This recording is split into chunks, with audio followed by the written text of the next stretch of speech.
Breaking news Marathi या वृत्तवाहिनीला subscribe करायला विसरू नका आणि हो, व्हिडिओ आवडल्यास नक्की लाईक करा. मुख्य संपादक वसंत पानसरे. आपण 1 ते 1.5 वर्ष झाले आपण आंदोलनाला सुरुवात केली. रायगडाला उपोषणाला बसलो, 3 दिवस तिथे उपोषणाला बसलो. नंतर मुख्यमंत्री महोदयासोबत बैठक झाली आणि त्यानंतर पुन्हा सातत्यानं आम्ही टेंभा आंदोलन, रक्तदान शिबिर, मंत्र्यांच्या घरासमोर घेराव आंदोलन आणि त्यानंतर 7 दिवस मोजरीचं उपोषण झालं. पदयात्रा 600-500 किलोमीटर आपण पदयात्रा फिरलो, पायी फिरलो आणि मग नागपूरच्या मोर्चानंतर आपल्याला 30 जून ही तारीख दिल्या गेली होती. एक सातत्यानं 350-70,000 किलोमीटरच्या प्रवासानंतर आपण पाहतो नाही म्हणणाऱ्या सरकारनं हो म्हणणं सुरू केलं आणि निवड होच म्हटलं नाही तर आम्ही राजूजी शेट्टी, नवले साहेब, तुमचे वामनरावजी चटप, तुपकर आणि महादेवराव जानकर हे सगळे लोक एकत्रित होऊन त्यांनी ते 30 जूनची तारीख दिलेली होती आणि त्या 30 जूनच्या तारखेमध्ये आम्हाला आश्वासन दिलं होतं की आपण कर्जमुक्ती करू, पण पहिले समिती नेमू, समिती नेमल्यानंतर कर्जमुक्ती करणार. खरं तर हा सगळ्या शेतकऱ्यांच्या कार्यकर्त्याच्या लढ्यामुळे ते शक्य झालं. 2029ला कदाचित ते कर्जमाफी न भेटणारी आम्ही ते मिळवून दिली लोकांना, शेतकऱ्यांना. आणि अशा अवस्थेत हे कर्जमाफी जाहीर केल्यानंतर काही चर्चा समाज माध्यमातून, मीडियातून आम्हाला पाहायला भेटल्या. त्यातल्या काही त्रुट्या निश्चित आहे. मी पहिले तर देवाभाऊचं, खास करून एकनाथजी शिंदे साहेबांचं, अजितदादा जरी नसले पण त्यांचं पण आभार ऋण व्यक्त करतो आणि त्यांना धन्यवाद पण देतो. एकाएका स्वागत करत असताना काही गोष्टी फार महत्वाच्या आहे. काय झालं का महात्मा ज्योतिबा फुले ही कर्जमुक्ती योजना जी आहे त्यामध्ये 15 ते 19 वाला जो शेतकरी आहे तो तिथे घेतला होता. पण 2015 ते 2019 पर्यंत म्हणजे एकूण आपण पाहतो का महात्मा ज्योतिबा फुले मध्ये फक्त 4 वर्षाचे शेतकरी लाभार्थी घेतले होते. 4 वर्षाचे. शिवाजी महाराज मध्ये 7 वर्षाचे घेतले आणि आता पुण्यश्लोक अहिल्यादेवी होळकरांच्या नावानं जी काही योजना आहे हे 6 वर्षाची आहे. महात्मा फुले ही 4 वर्षाची होती, 15 आणि 19 पर्यंत. याच्यात काय झालं का नेमकं ओटीएस केलं नाही. काय झालंय का 2 लाख पर्यंतच कर्ज माफ केलं आणि 2 लाखाच्या वर ते 1 रुपया जरी असन तर ते माफ होणार नाही. ओटीएस नसल्यामुळे काय झालं का ते अडचण आली आणि ज्याच्याकडे 1.5 लाख 2.5 लाख होते, ज्याच्याकडे 3 लाख होते, तो 1 लाख भरून 2 लाख माफ झाले असते. ते महात्मा ज्योतिबा फुले नसल्यामुळं तो कर्जबाराची संख्या आहे लाभार्थीची ती तशीच राहिली, कारण तिथं काही ओटीएसचा चान्सच नव्हता. आणि त्याच्यामुळं आता जे ओरड होत आहे का 2019च्या आतली म्हणजे महात्मा फुले मधले जी थकीत कर्जदार आहे किंवा ज्यांना कर्ज माफ झालं ते पुन्हा जर थकीत झालं 21-22 मध्ये, म्हणजे 19 मध्ये माफ झालं महात्मा फुले मध्ये, पण 21-22 मध्ये पुन्हा थकीत झालं तर सरकारनं फक्त त्याला 50,000 दिलेले आहे आणि ते ओटीएस केलेलं आहे. म्हणजे याच्यात अधिक निवळ 50,000 दिले का तर बिलकुल नाही, ते ओटीएस केलेले आहे. आणि ओटीएस केल्यामुळे काय झालं आता 50,000 आणि कर्ज आहे 2 लाख, कर्ज आहे 4 लाख. म्हणजे लोकांना असं वाटतं का हे बँकेच्या वसुलीसाठी आहे. अगदी बरोबर आहे. मला असं वाटतं का ह्याच्यामध्ये दुरुस्त करणं फार गरजेचं आहे, कारण 2019चा जो कर्जदार होता तो माफ जरी झाला असेल तर 19 ते 25च्या काळात कोरोना आला, दुष्काळ आली, संकट आली शेतकऱ्यावर आणि या कोरोनाचा काळ 3 वर्ष होता. म्हणजे 19 आपण जर पाहिलं 19 ते 25च्या काळातला काळ पूर्ण भारत देशासाठी अतिशय आव्हानात्मक होता. त्याच्यामुळे मुख्यमंत्री महोदयांना आम्ही विनंती करणार आहोत का महात्मा ज्योतिबा फुले मध्ये ज्यांना माफी झाली ते आता पुन्हा थकीत राहिले असेल तर त्यांना सुद्धा 1 ते 1.5 लाख रुपये, 2 लाख रुपये याचप्रमाणे कर्जमाफी करावी. त्यांना कर्जमाफीमध्ये घ्यावं आणि जे पूर्ण 4 लाख रुपये असेल जे ओटीएस मध्ये आले नाही महात्मा फुले मध्ये त्यांना सुद्धा घेतलं पाहिजे. दुसरा आहे प्रोत्साहन निधी. आता प्रोत्साहन निधीमध्ये काय गडबड झाली का 50,000 तर दिले ते कमीच आहे. आमची मागणी 1 लाखाचीच आहे, त्याच्यासाठी आम्ही भांडणारच आहोत. पण त्याच्यासोबत त्यांनी अट काय घातली का सतत 2 वर्ष जर कर्ज फेडलं असेल तर मग आम्ही तुम्हाला प्रोत्साहन निधी देऊ. म्हणजे पुन्हा मेघ घालून घेतली. आता सतत 2 वर्ष फेडल्यावर जर प्रोत्साहन निधी देत असाल तर अर्धे शेतकरी पुन्हा बिचारे त्याच्यापासून त्या प्रोत्साहन योजनेपासून दूर जाणार आहे. म्हणून कुठल्याही अट प्रोत्साहन निधीमध्ये ठेवू नये. जो जर आता जर आज जर तो नील आहे, आज जो तो रेग्युलर कर्जदार आहे, त्याला ते प्रोत्साहन निधी भेटला पाहिजे. आणि तो 50,000 नाही तर तो 1,00,000 भेटला पाहिजे. कारण कर्ज भरणाऱ्याच्याच मुळावर जर येत असेल, तो प्रामाणिकपणे कर्ज भरत असेल, इकून तिकून गहाण आणून लोकांचं उसने आणून जर तो कर्ज परतफेड करत असेल, तर त्याच्यासोबत वाईट होता कामा नये. मी तर समोर जाऊन पलीकडे मागणी करतो आहे का आता तर 1,00,000 रुपये तुम्ही द्याच, पण दरवर्षी जेथपर्यंत आम्हाला हमी भाव भेटत नाही, आमच्या शेतीमालाला जेथपर्यंत हमी भाव भेटत नाही, हमी भावात पूर्ण खरेदी होत नाही, तोपर्यंत जो रेग्युलर कर्जदार आहे त्याला 50,000 दरवर्षी त्याला आम्ही पाहतो योजना दिली पाहिजे. 15 ते 20 ते 25,000पर्यंत आपण त्याला दिलं पाहिजे. जशी आपण व्याज माफी देतो त्याला मुद्दलमध्ये सुद्धा सरकारनं भूमिका घेतली पाहिजे, ते सुद्धा आम्ही मागणी करतो आहे. नंतर आपण पाहतो का याच्यामध्ये ज्या विधवा भगिनी आत्महत्याग्रस्त महिला आहे, जे खातेदार मरण पावले, आता जर वारसदार काही पैसे भरायला तयार नाही आहे, म्हणजे खातेदार मरण पावलेले आहे, ज्या विधवा भगिनी आहे, ज्या दिव्यांग शेतकरी आहे, यांना सरसकट कर्जमाफी केली पाहिजे, हे सुद्धा आमची मागणी आहे. दुसरं काय झालं, शिवाजी महाराज आणि महात्मा ज्योतिबा फुले, मी माझ्या बँकेचा अभ्यास जर केला तर शिवाजी महाराज आणि महात्मा ज्योतिबा फुले मध्ये जे पात्र शेतकरी आहे, जे पात्र आहे, त्यांना सुद्धा पैसे दिले नाही. मग देवेंद्र फडणवीस साहेबांचं सरकार होतं, नंतर उद्धव साहेबांचं सरकार आलं. फडणवीस साहेबांनी शिवाजी महाराजांची योजना नावानं योजना सुरू केली, उद्धव साहेबांनी महात्मा ज्योतिबा फुलेंच्या नावानं योजना सुरू केली.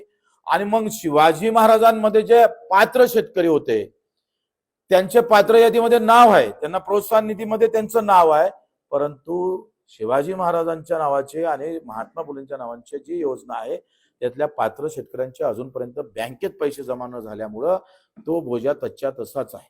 म्हणजे मी जर माझ्या बँकेचा विचार केला तर 22,426 शेतकरी पात्र होते छत्रपती शिवाजी महाराज मध्ये, आणि लाभ न मिळाल्याची संख्या अर्धी आहे, 10,000 आहे.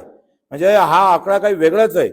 तुम्ही जर पाहिलं तर महात्मा फुले मध्ये जे उद्धव साहेबांना कर्जमाफी केली होती ती 12,217 लोकांना एकंदरीत आम्ही जिल्हा मध्यवर्ती बँकेचे शेतकरी पात्र ठरले होते, पण त्याच्यामध्ये 2,180 लोक पात्र असून सुद्धा पैसे भेटले नाही. प्रोत्साहन निधी सुद्धा तसंच आहे, प्रोत्साहन निधी सुद्धा 1,363 लोकांना भेटला नाही. म्हणजे आपण घोषणा केली आणि घोषणा केल्यानंतर त्याची जे आपण शेवटच्या शेतकऱ्यापर्यंत ते कर्जमाफी झाले पाहिजे ते गेलीच नाही. 10-20 वर्ष गेले, ते शेतकरी बोजा हटत नाही, कर्ज भेटत नाही. इकडे कर्जमाफीमध्ये नाव सुद्धा आहे, दुसरीकडे त्याचा निधी आला नाही म्हणून तो कर्जमाफीमध्ये त्याचा बोजा उतरला नाही. या अनेक भानगड याच्यामध्ये आहे. म्हणून आम्ही एक शेवटची मागणी करतो आहे का मनमोहन सिंग साहेबांना कर्जमाफी केली होती 2006 आणि 7 ला. आता त्या कर्जमाफीमध्ये सरसकट अल्पभूधारक घेतले होते, कोणत्या अटी ठेवल्या नव्हत्या. माझं असं म्हणणं आहे का 1996 पासून तर 26 पर्यंत सगळ्या जिल्ह्यात सगळे शेतकरी आहे, 4 लाख असो, 2 लाख असो, 3 लाख असो, असा सगळा जर आकडा काढला तर एका जिल्ह्यामध्ये 2,000 कोटी रुपये पाहिजे शेतकऱ्याला माफ करायला. 30 जिल्हे जर पकडले तर 60 ते 70 75,000 कोटी पाहिजे. म्हणजे पुरा 7-12 कोरा होते. सरकारनं मनावर घेतलं पाहिजे आणि दर वर्षाले 25,000 कोटीची तरतूद कर्जमाफीसाठी, कर्जमुक्तीसाठी 3 टप्प्यात कर्जमाफी केली पाहिजे. दरवर्षी बजेटमध्ये 25 ते 30,000 कोटी ठेवावं, सगळ्यांचे 7-12 3 टप्प्यामध्ये नील करून टाका आणि महाराष्ट्राचा इतिहास अख्ख्या हिंदुस्थानाला कळू द्या. वास्तविक पाहता केंद्र सरकारनं कर्जमाफी करणं गरजेचं आहे, परंतु राज्य सरकारनं ते अंगावर घेतलं असेल तर हा एक नवीन उपक्रम या सरकारनं राबवणं गरजेचं आहे. देवाभाऊचंही नाव उज्ज्वल होईल, आमच्या एकनाथजी शिंदे साहेबांचा, आम्हालाही शिवसेनेत आल्याला गर्व वाटल्याशिवाय राहणार नाही. आणि मग ही पण मागणी आम्ही करतोय 1996 पासून तर 2026 पर्यंत पुऱ्या महाराष्ट्राला 75,000 कोटी पाहिजे. बहुत बडी बात नाही आहे. 8व्या वेतन आयोगामध्ये आता एका वर्षाला नाही म्हटलं तरी 1,00,000 कोटीचा बोजा पडणार आहे कर्मचाऱ्यापोटी. 20 लाख कर्मचाऱ्यासाठी 1,00,000 कोटीचा जर बोजा पडत असेल तर मग 75,000 कोटी काही 4-5 कोटी शेतकऱ्यासाठी काही फार मोठा आकडा नाही आहे. ते सुद्धा आम्ही मागणी करतो आहे. एकंदरीत शर्ती अटी ज्या आहे त्या काहीच फरक नाही. मी सगळं वाचलं ते GR जेव्हा मी पाहिले तर तुम्ही सांगतोय का याच्यामध्ये फक्त कंत्राटी जो कर्मचारी घेतलेला नाही तो घेतला पाहिजे, हंगामी कर्मचारी घेतला पाहिजे. मागच्या मध्ये जून काय म्हणते छत्रपती शिवाजी महाराज आणि महात्मा फुले मध्ये नगरसेवक, महानगरपालिकेचा नगरसेवक किंवा जिल्हा परिषद सदस्य हे त्याच्यात वगळले होते. आता याच्यात ते घेतले, ते वगळणं गरजेचं आहे. बाकी सगळ्या शर्ती अटी हे वाचून दाखवण्यात मी वेळ देणार नाही, पण सगळ्या शर्ती अटी सेम टू सेम आहे, यात काही फरक नाही. थोडक्यात सांगायचं असलं तर ओटीएस करताना 2019चा शेतकरी जो महात्मा फुले मध्ये सुटला आहे तो पुन्हा कर्जबाजारी झाला, त्याला घ्यावं. प्रोत्साहन निधी 1 लाख रुपये वाढवून तो 2 वर्षाची अट रद्द करावी. तिसरा असा आहे का ज्या विधवा भगिनी आहे, ज्या आमच्या खातेदार मय्यत आहे किंवा अपंग बांधव आहे, त्यांची सरसकट कर्जमाफी करावी. आणि या सगळ्यासोबतच महात्मा फुले आणि छत्रपती शिवाजी महाराज यांच्या नावानं असलेल्या कर्जमाफीमध्ये जे पात्र शेतकरी आहे त्याच्या नावानं जे कर्जमाफीचा निधी आला नाही तो तत्काळ देण्यात यावा. ह्या सगळ्या गोष्टीसाठी आम्ही एकंदरीत सरकारसोबत बोलणार आहोत, त्यांच्यासोबत आमची चर्चा होणार आहे आणि येणाऱ्या अधिवेशनमध्ये जेवढ्या ताकदीनं हा मुद्दा मांडता येईल तेवढा मांडू. अधिवेशनात जर प्रश्न सॉल्व्ह झाला नाही तर आंदोलनाची तारीख निश्चित केल्या जाईल. प्रचंड ताकदीचं आंदोलन, एक शेतकऱ्याची संवेदना, या सगळ्या कर्जमुक्तीच्या संदर्भात आम्ही घेऊ.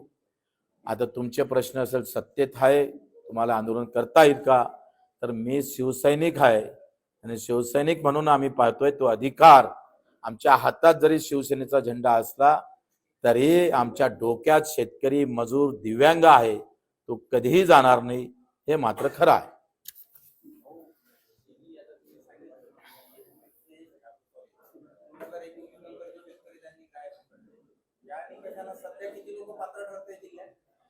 जिल्ह्यामध्ये आता जिल्हा मध्यवर्ती बँकेचा आकडा 29,000चा आहे. असं नाही आहे का कोणा लोक म्हणतात कोणालाच भेटत नाही, असं नाही आहे. आमच्या जिल्हा मध्यवर्ती बँकेचा विचार केला तर 29,000 लोकांना, त्यापैकी 2-3 हजार कमी होईल, पण बाकीच्यांना कर्जमुक्तीचा लाभ भेटल.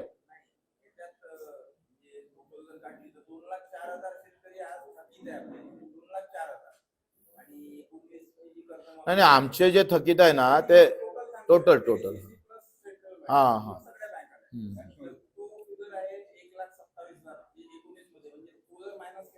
नाही, लक्षात घ्या हा फिगर तेव्हाचा नाही आहे, हा 1996 पासूनचा आहे. थकीत कर्जदाराचा फिगर आहे. माझ्याकडे जे आकडेवारी आहे ते 1996 पासून तर आतापर्यंत जे थकीत कर्जदार आहे ना ते 59,000 आहे. म्हणजे आमचा एकूण खातेदार आहे 1,40,000पर्यंत.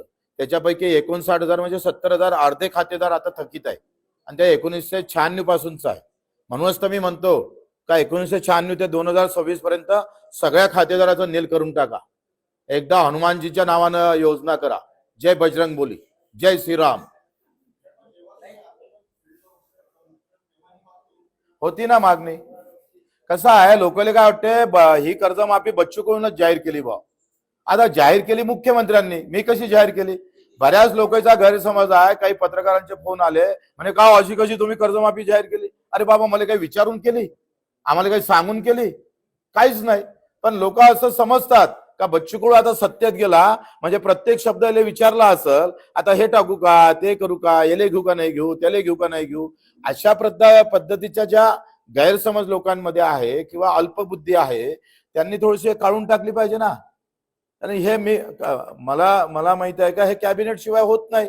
साध्या आमदारांना पण माहित नसेल, भाजप शिवसेनेच्या काही मंत्र्यांना पण माहित नाही आहे का नेमकी कर्जमाफी कशी येणार आहे, काय येणार आहे.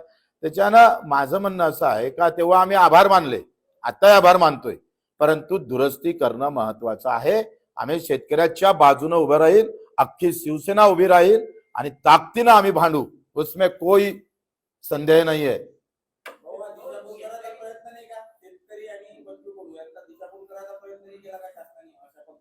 नाही, दिशाभूल कसं आहे त्यांनी कर्जमाफी केली, त्यांना ते सोयीचं वाटलं, पण त्याच्यातल्या काही उणीव आहे. आता परदेशी समिती नेमली होती, हे परदेशी परदेशात जाऊन हे आखणी केली हे समजत नाही. ते या देशातले आहे का नाही हाच विषय आहे. त्यांनी परदेशातल्या शेतकऱ्याच्या मुलाखती घेतल्या आणि ते त्यांनी जाहीर केलेलं वाटतं आणि म्हणून ते परदेशी आहे. त्यांनी खरं तर याच्यात दुरुस्ती करणं, मी बोललो होतो, आमच्या मिटिंगा पण झाल्या, त्यांना वेळोवेळी सांगितलं. उलट आम्ही अनिष्ट तफावतचं पण बोललोय. जिल्हा मध्यवर्ती बँक आणि सोसायटीमधल्या असलेल्या अनिष्ट तपास संदर्भातही बोललो. पण मला असं वाटतं का पुण्यश्लोक अहिल्यादेवी होळकरांच्या नावानं ही योजना आहे, त्यांचे सत्व आणि तत्व दोनही जुळले पाहिजे. ज्या महापुरुषांच्या नावानं तुम्ही ते कर्जमाफी करता तितका त्याला मान सन्मान भेटणं फार गरजेचं आहे. निवळ घोषणा होऊन चालणार नाही, तर किमान त्याचे किती फायदे तुम्ही सांगा. इतक्या शर्ती अटी टाका आणि प्रोत्साहन निधी देतो पण 2 वर्ष भरा, हे काय प्रकार आहे? हे थांबवलं पाहिजे. तुम्ही कर्जमाफीमध्ये 50,000 देताय, ओटीएस मध्ये 50,000 देताय. म्हणजे महात्मा फुले मध्ये तुम्ही इकडे कर्जमाफीमध्ये आलेल्या शेतकऱ्याला इथं तुम्ही डावलत असाल तर चुकीचं आहे ना.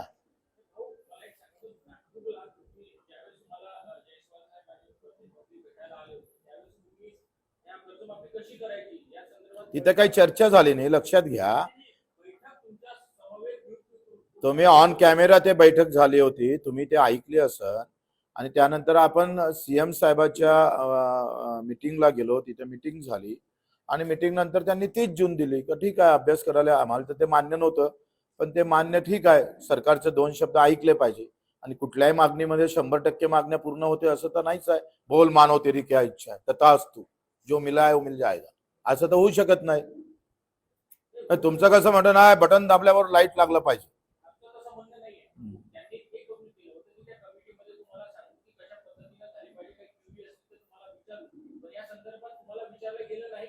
मी वारंवार परदेशी साहेबांना पत्र दिले, माझ्याजवळ पत्रव्यवहार आहे झालेला केलेला सगळ्या संदर्भातला. पण परदेशी साहेब आपल्याच जोमात होते. ते परदेशी तुम्हाला नावातच परदेशी आहे राव, त्याच्यानं तो प्रॉब्लेम आहे ना. ते परदेशात जाऊनच हे सगळं धोरण आखलं त्यांनी.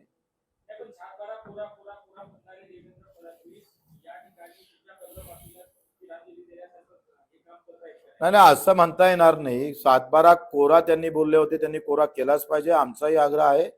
पण याचा अर्थ असा नाही काहीच दिलं नाही म्हणून असं म्हणता येणार नाही. आमच्याच मध्यवर्ती बँकेचे 4 वेळा कोरा कोरा म्हटला म्हणूनच तर आम्ही आंदोलन केलं ना.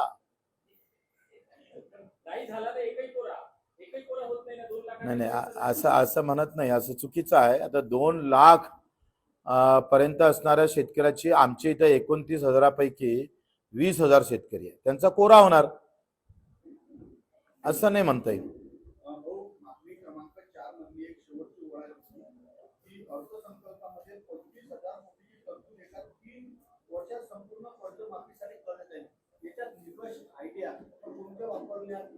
माझं काय म्हणणं आहे का जितकं थकबाकीदार शेतकरी आहे त्यांना एक डाऊन नील करून टाका, चौका मारून टाका कर्जाच्या बाहेर.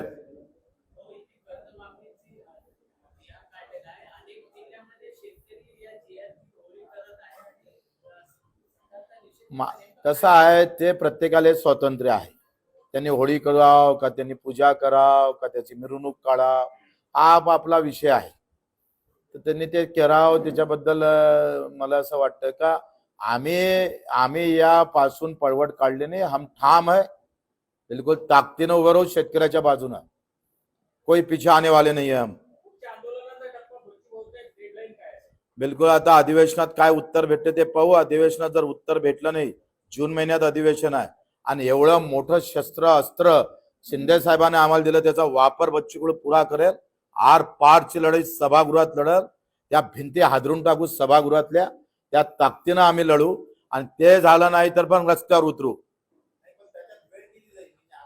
तो वेळ जाऊ द्या ना, मी आहे ना, तुम्ही काय चिंता करू नका.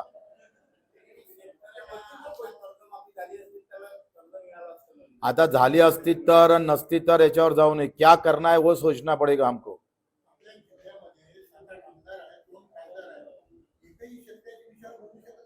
ते मला विचारल्यापेक्षा तुम्ही त्याला विचारलं पाहिजे, आग कोण लावता.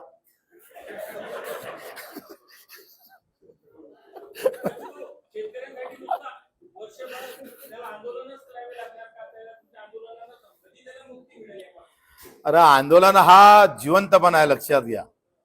अगर जो मर्द है और लड़ते हैं वही तो भारत को जिंदा रखते हैं यार. आंदोलन करणं म्हणजे या देशातला जिवंतपणा आहे. तो जिवंतपणा आम्ही नेहमी ठेवू, जिवंत ठेवू.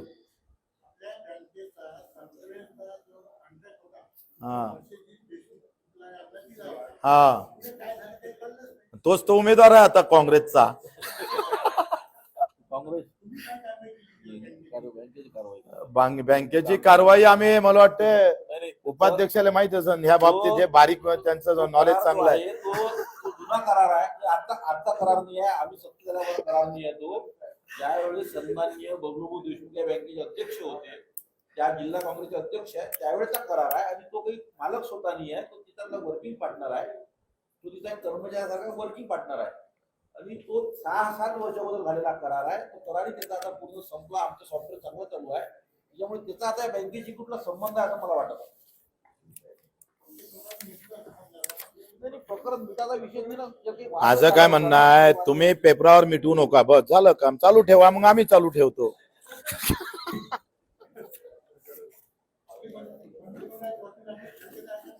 अरे शिवसैनिक म्हणून मोठी वर्णी आमची लागलेली आहे, आणि शिवसैनिक असण्यावर मंत्री असणं हे आमच्यासाठी काही गौण आहे. हम ऐसे लढेंगे, मंत्री भी देखते रहेंगे. आता आम्ही विधान परिषद पोटे साहेबांना आम्ही निवडून आणणार आहोत, दणक्यानं, बिलकुल मजबूतीनं, काही फिकर नका करू. जरी आमच्या विरोधात भाजपा अर्धी असन ह्या राज्य जिल्ह्यातली, तरी पोटे साहेबांना निवडून आणण्याची जबाबदारी आम्ही स्वीकारली आहे, सुपारी घेतली आहे.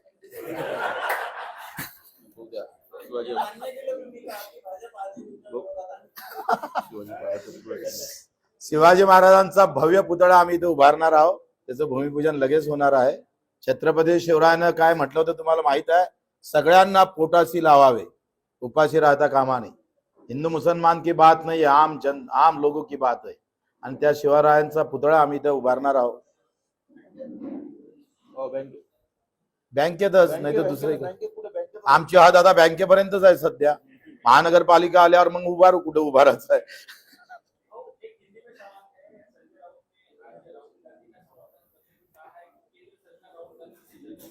क्या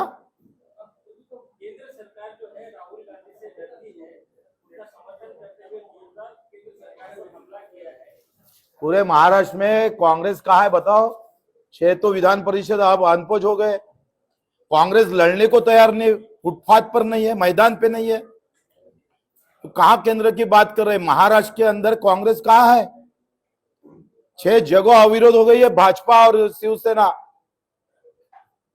तो जिस महाराष्ट्र में राउत जी है, उस महाराष्ट्र की बात सोचो.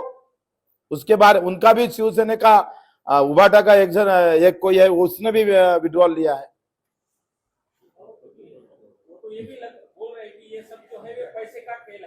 तो तुम भी पैसे का खेल है, तो भाई हम आपको कम होंगे तो हम भेज देंगे, आपको कितने होना तो बता दो.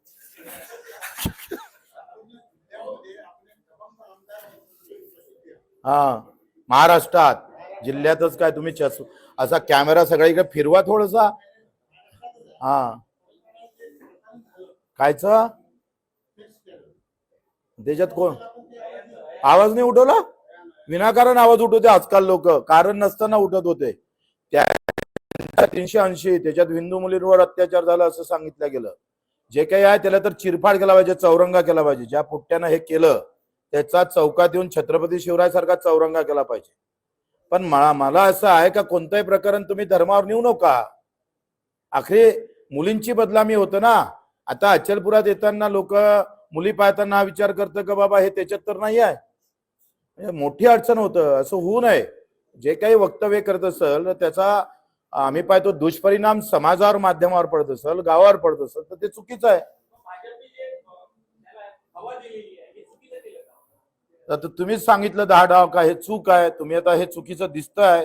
तर कारण नसताना आपण हिंदू मुली असं केलं तर त्याच्यामुळे बदनाम तर हिंदू मुली झाल्या ना, लक्षात घ्या ना. तुम्हाला काय झालंय, तुम्ही पत्रकार, काही लोक 24 तास पत्रकारिता डोक्यात असते. थोडस त्या प्रकरणामध्ये आपण देश म्हणून पाहिलं पाहिजे, समाज म्हणून पाहिलं पाहिजे, हे पण महत्वाचं आहे ना. आता तिथं आग लावायचं तुम्ही करत असाल तर काय कसं होणार आहे? कोणी असो, नेता असो का पत्रकार असो, आग बुझण्याची. वा वा,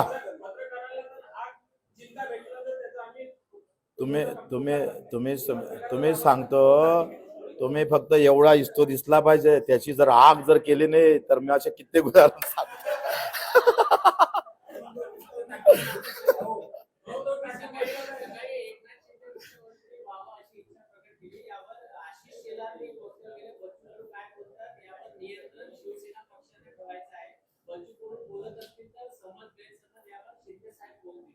नाही, माझं काय म्हणणं आहे का शिवसैनिक म्हणून आम्ही शिंदे साहेबालाच मुख्यमंत्री आम्ही काय MIM व्हावा असं म्हणून का काँग्रेसचा मुख्यमंत्री व्हावा असं म्हणा हमारे दिल में मन में पूरे रग रग में शिवसेना है और शिवसेना का मुख्यमंत्री बनाना है.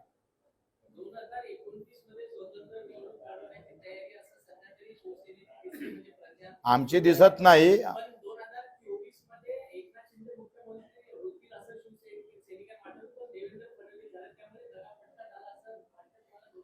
आता मी आता आलो त्याच्यावर बोलणार नाही. इथून मी समोर बोलत जाईल. मागचं काय बोलू आता.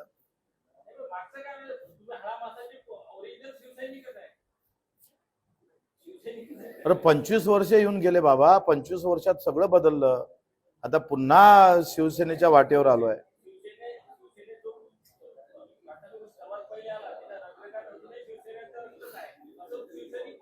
हा आहे ना. मग नाही कोण म्हटलं.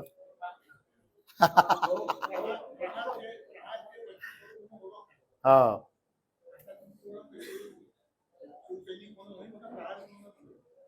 माझं काय म्हणणं आहे आता तुम्ही कोणत्या नजरेनं पाहता त्याच्यावर आहे. हा शिवसेना म्हणून पाहिन, तुम्ही प्रहार मधून पाहिन, हे शेतकरी म्हणून पाहिन, दुसरा मजूर म्हणून, कोणी दिव्यांगाचा व्हिडिओ म्हणून पाहिन. आता काय सगळ्याच्या कानात जाऊन सांगू काय हे म्हणून पाय म्हणून.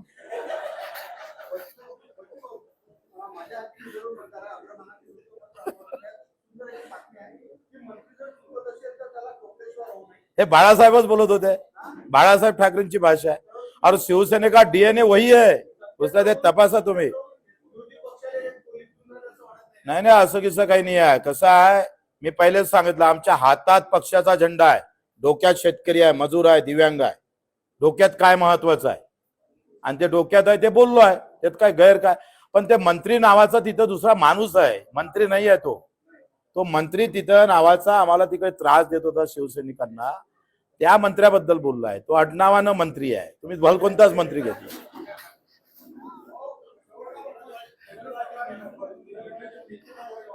हा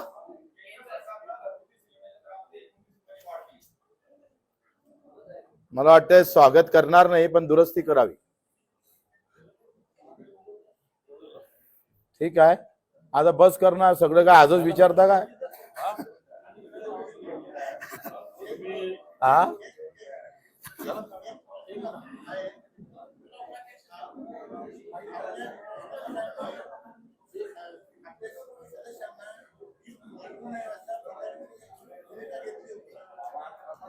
खायची गिफ्ट वाटले ना मग आपण.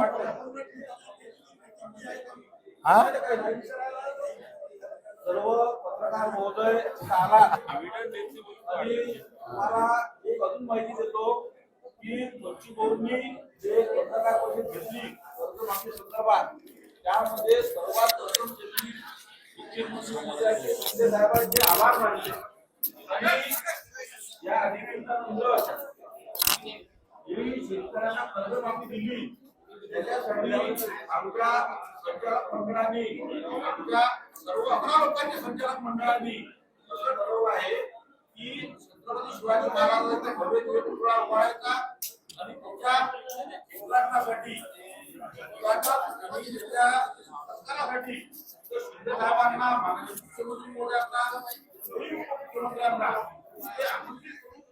शेतकऱ्यांची कर्जमाफी जाहीर केली त्यांना आमच्या बँकेच्या वतीनं सरकार द्यावा. छत्रपती शिवाजी महाराजांच्या पुतळ्याचं उद्घाटन द्यावं अशी आमच्या बँकेची मागणी आहे. जेणेकरून शेतकऱ्यांना अजूनही न्याय देण्याचं काम लोकसेवेच्या माध्यमातून मागण्या शेतकऱ्यांच्या त्यांच्यापर्यंत मांडता आल्या पाहिजे यासाठी आम्ही कार्यक्रम केला. केव्हा होईल ते? 1-2-3 महिने लागतील. कारण बच्चूभाऊ अधिवेशन झाल्यानंतर ज्या काही दुरुस्त्या बच्चूभाऊंनी सुचवल्या त्या आल्यानंतर आणि 2-3 महिने आम्हाला काम करायला सुद्धा लागणार आहे. 2-3 महिन्याच्या लागणार काम करून आभार मानासाठी सरकारचे आभार मानायचे.